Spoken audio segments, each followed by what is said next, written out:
అనకాపల్లి జిల్లా పాయకరావుపేటలో నూతన టీడీపీ కార్యాలయాన్ని హోంమంత్రి వంగలపూడి అనిత ప్రారంభించారు. పాయకరావుపేటలో నూతన పార్టీ కార్యాలయం ప్రారంభించుకోవడం శుభపరిణామని హోంమంత్రి అనిత అన్నారు. టీడీపీ నాయకులు అనునిత్యం ప్రజలకు అందుబాటులో ఉండాలని సూచించారు. ఒక సంవత్సర కాలంలో పాయకరావుపేట నియోజకవర్గంలో 400 కోట్లకు పైగా అభివృద్ధి సంక్షేమ కార్యక్రమాలు జరిగాయని హోంమంత్రి అనిత అన్నారు. అనిత సమక్షంలో YCP ward member Penke Govindu 150 మంది కార్యకర్తలు టీడీపీ పార్టీలో చేరారు.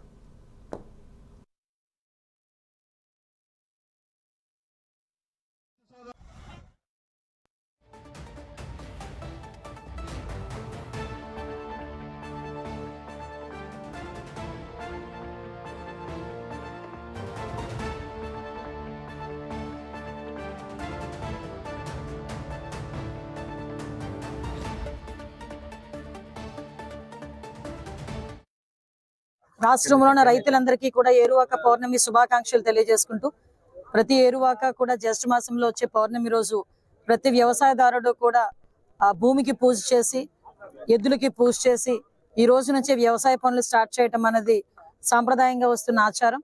దానిలో భాగంగానే ఈ రోజు గవర్నమెంట్ కూడా ఏరువాక కార్యక్రమాన్ని అఫీషియల్ గా తీసుకుని ఈ పౌర్ణమి రోజు జ్యేష్ఠ మాసంలో వచ్చే పౌర్ణమి రోజు ఈ రోజు ఏరువాక కార్యక్రమాన్ని చేపట్టమని రైతులందరికీ కూడా సూచనలు ఇవ్వటం. దానిలో భాగంగా ఈ రోజు రైతులు దేశానికి వెన్నుముక.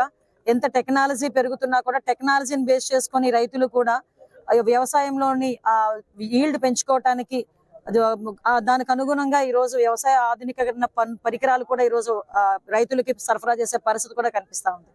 ఈ రోజు దానిలో ప్రత్యేకంగానే ఇక్కడ మనకి గడ్డపాలెంలోని ఈ పొలంలో ఈ రోజు భూమి పూజ చేసి ఏరువాక అంటే ఎద్దులతో సంబంధించి దుక్కి దున్నే కార్యక్రమం కాబట్టి ఈ రోజు ఎద్దులకి పూజ చేసి ఈ కార్యక్రమాన్ని ఇక్కడ చాలా లాంఛనంగా ప్రారంభించుకోవడం అయింది. చాలా ఆనందంగా ఉంది.